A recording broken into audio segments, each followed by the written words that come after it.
Buenas tardes. El título de mi trabajo está cambiado. Ponía Fluvial Regulation y es Flow Regulation. Y estoy pensando básicamente en los efectos de grandes presas, aunque no quito a pequeñas barreras.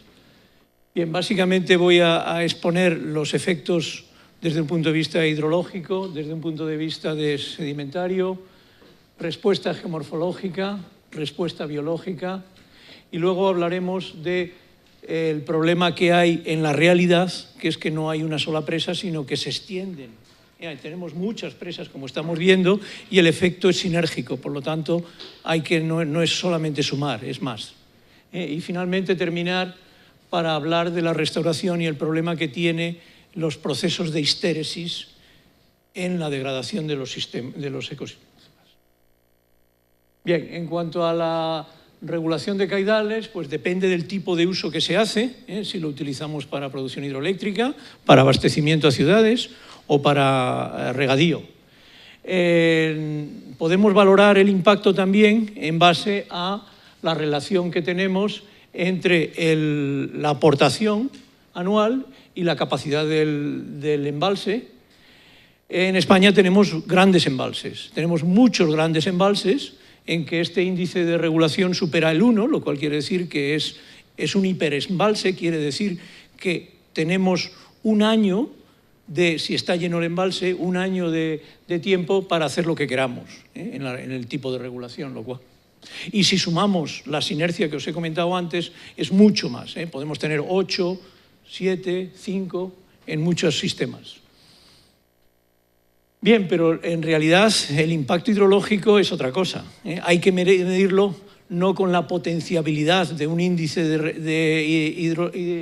de regulación, sino por año a año lo que se ha regulado, lo que ha pasado por el cauce, lo que son los caudales circulantes por el cauce.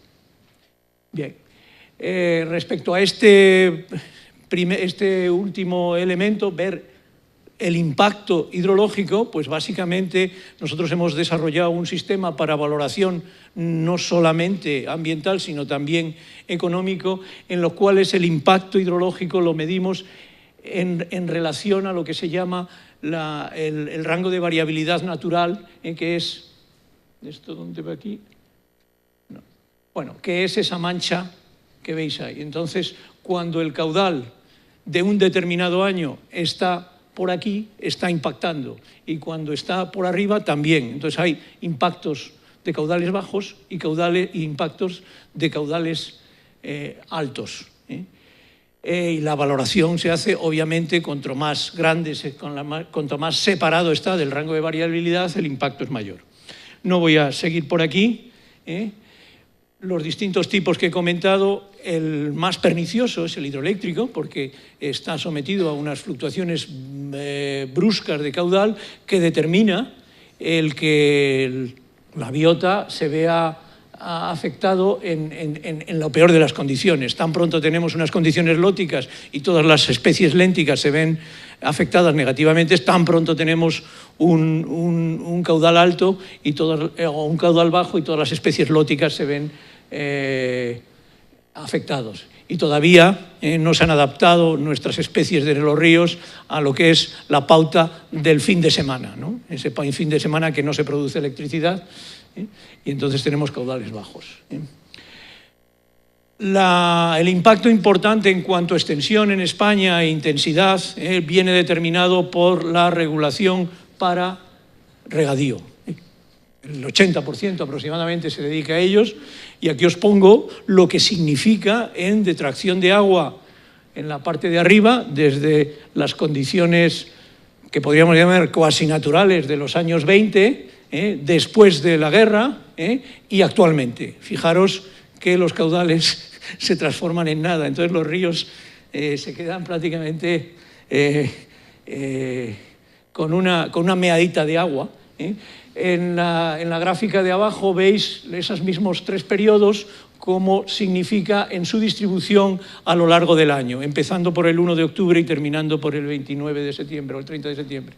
Entonces vemos que actualmente lo que tenemos es un sistema durante todo el año muy bajo y de repente algo más en verano, que es cuando se riega. Bueno, aquí podría hacer cantidad de ejemplos.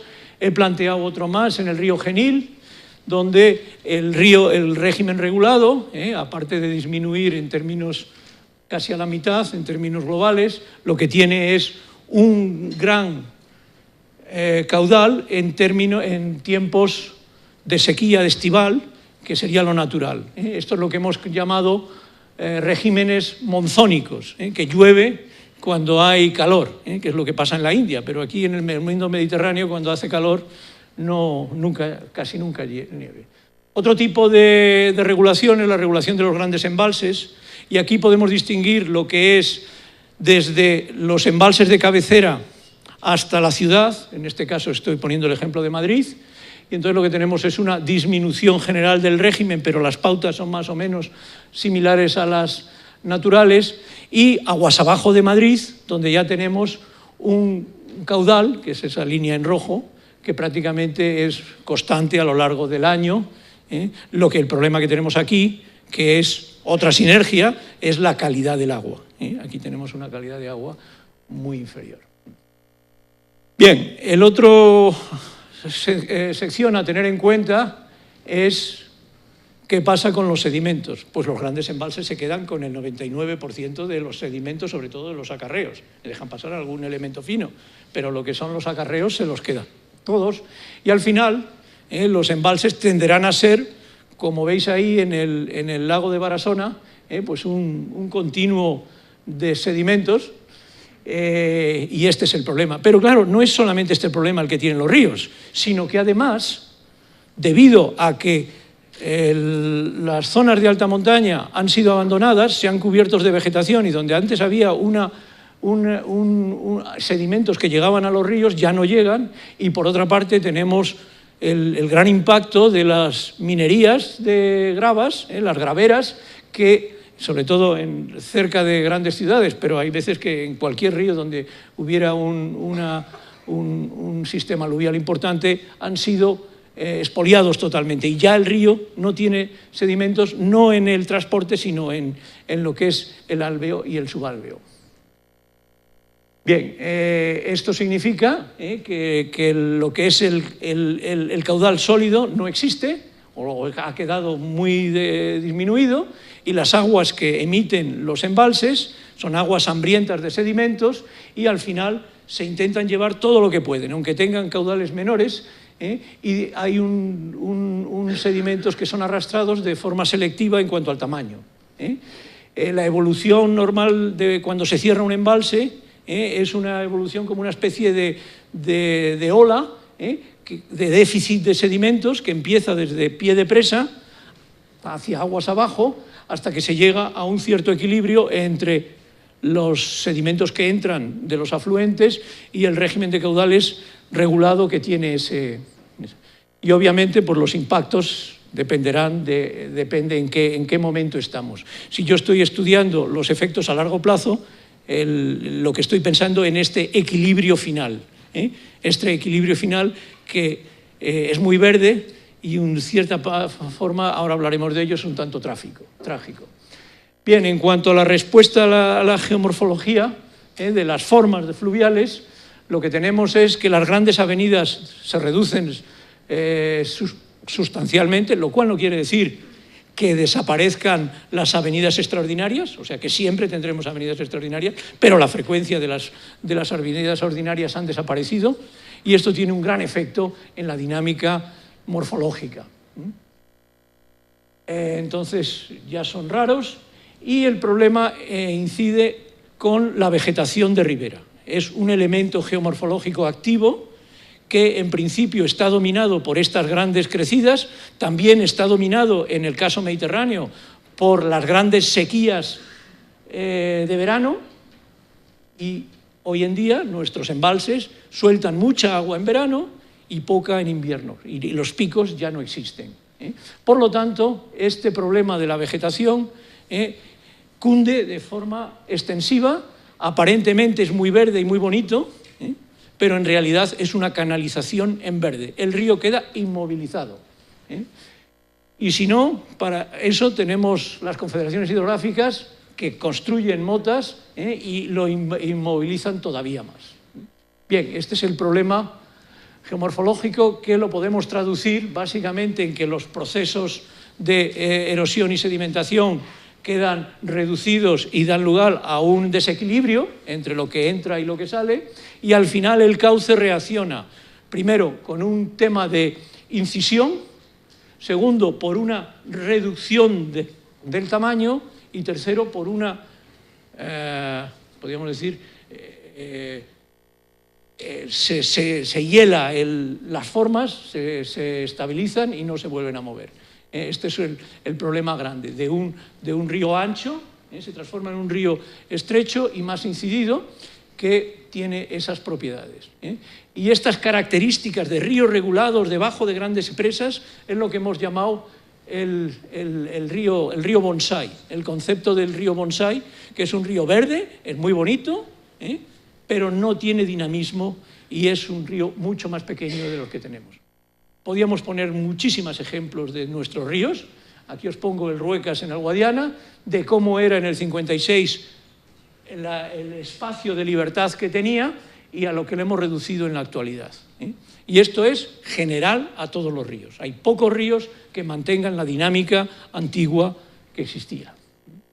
Aquí tenéis, veis, esto no solamente pasa en España, aquí en California, con los mismos tipos de embalses, tienen el mismo tipo de problemas. Un río que era ancho, se transforma en un río pequeño, sujetado por la vegetación de ribera. Esto es algo que está descrito y está en todos los sitios. Y estos son la triste realidad de nuestros sistemas fluviales. Y además, la vegetación que queda no se puede reproducir, no hay reclutamiento. Y entonces lo que tenemos son una vegetación cada vez más vieja. Y las especies pioneras típicas del dinamismo fluvial, que serían los sauces, los chopos, etc., desaparecen, no se pueden reproducir en estas situaciones de bosque de galería cerrado.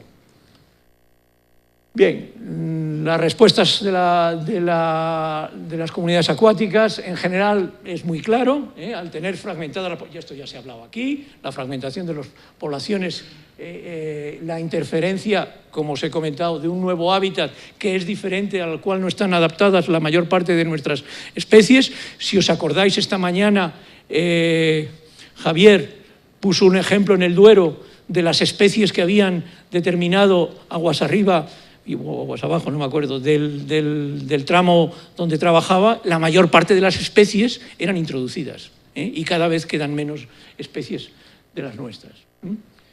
Perdemos torrencialidad en el hábitat fluvial, las condiciones se hacen muy predecibles, todos los caudales regulados dan un hidrograma muy similar, y muchas especies autóctonas no están adaptadas a esta situación y al final van desapareciendo. Pero cuidado, ahí digo, no todas.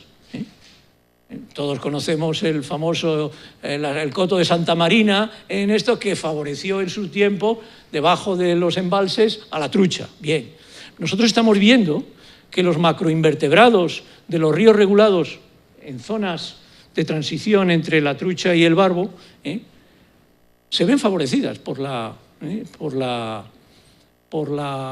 regulación. O sea que hay que tener, no se puede generalizar todo, pero lo que sí es cierto es que al final las especies introducidas se hacen dominantes cada vez más, por lo menos en el tema de peces. Bueno, el mapa de nuestras especies. Y paso al tema de extensión, espacialmente, el análisis espacial de los efectos de la regulación. No es lo mismo tener una presa y un embalse que varias a lo largo de todas ellas, y el fenómeno de resiliencia es muy importante. Entonces, de resiliencia y el efecto sinérgico de todas ellas.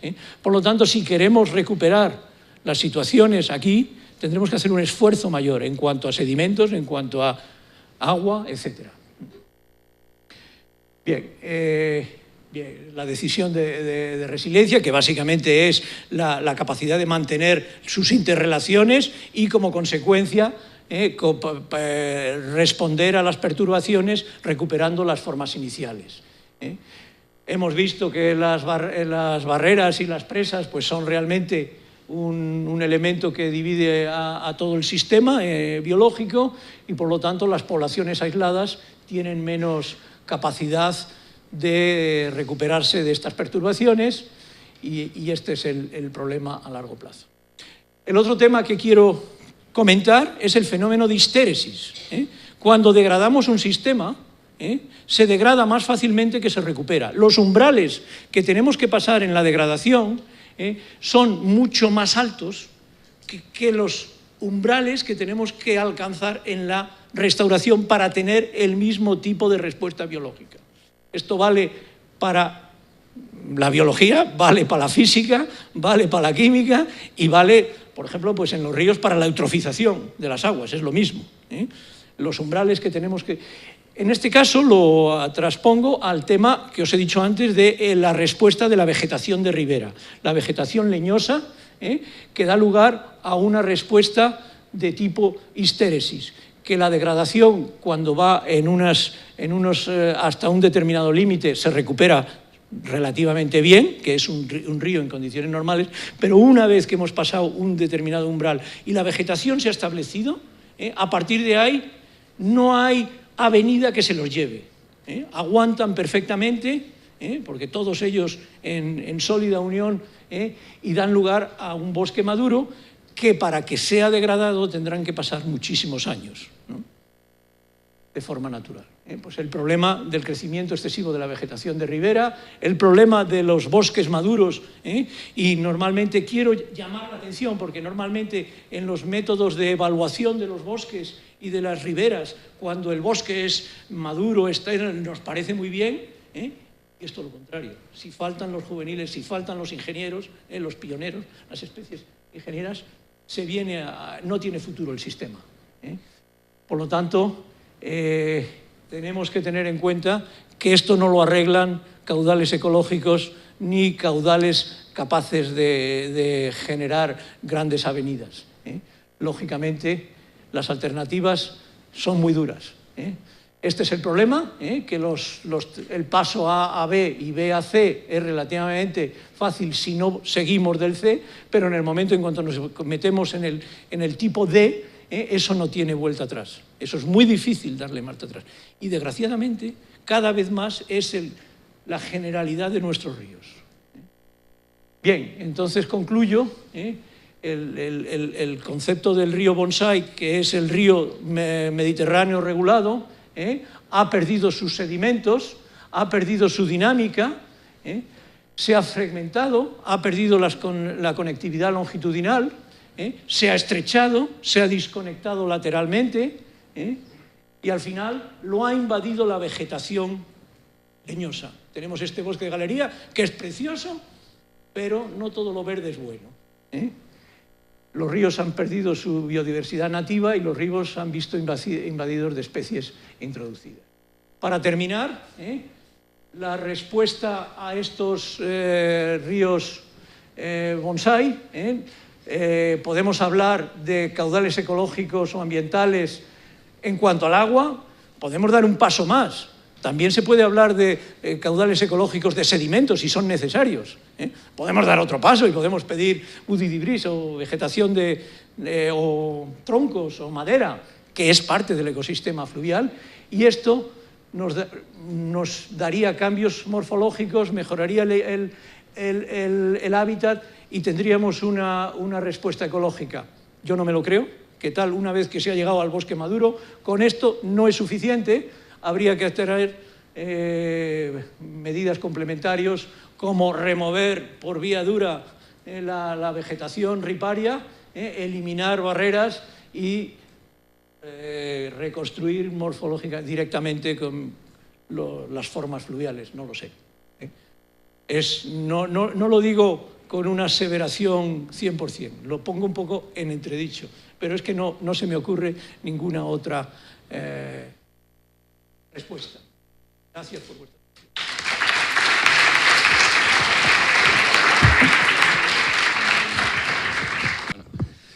atención. No, Diego, que has analizado el problema y está muy bien, pero en la primera reunión que hubo en Madrid de Amber, hace ya año y medio, si no me equivoco, porque dijiste antes un año, fue en octubre del 16.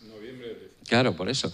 Presentaste no una exposición del problema, sino de alguna solución de lo que hoy has expuesto, como el tema del transporte de los sedimentos en grandes embalses.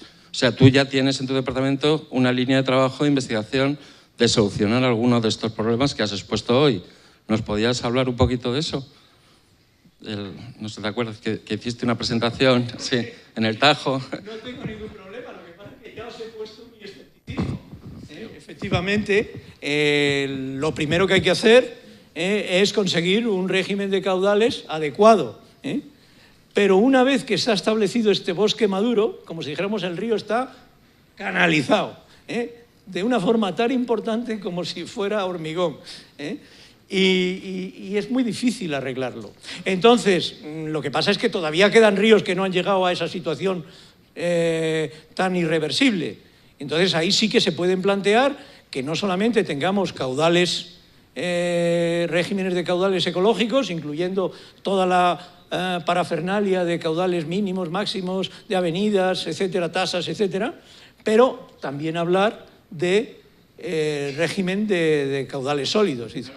Tienes una presa, ¿qué se puede hacer? Es que aportaste soluciones de investigación técnicas para resolver. Básicamente ¿Has son soluciones muy caras. En sitios que hay grande pendiente, se puede hacer un túnel de donde se depositan las gravas en la cola del embalse a debajo de la presa. Eso existe en Suiza, en algún aprovechamiento hidroeléctrico, en Japón también.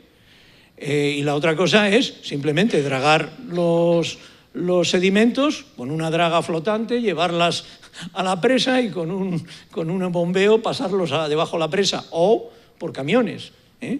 De hecho, muchas veces las gravas que tanto necesitamos o que tanto utilizan para la construcción se podían sacar directamente de los embalses. De todas formas, para mí la solución no es técnica, no es científica, es económica. Básicamente lo que hay que hacer es pagar por los costes ambientales de lo que estropeamos. Y lo mismo que el que contamina paga, hay una directiva que se llama así, debe ser el que regula paga. ¿Y cuánto paga? Pues el coste, por ejemplo, de llevar las gravas abajo. ¿Vale mucho? Sí, pero es que tú estás haciendo este problema. Entonces, ese es el punto de vista que yo creo que está la solución en la economía. Que cada cual pague sus costes, ¿no?, ambientales. Y hasta ahora no se está haciendo una evaluación de costes ambientales, de regulación de caudales.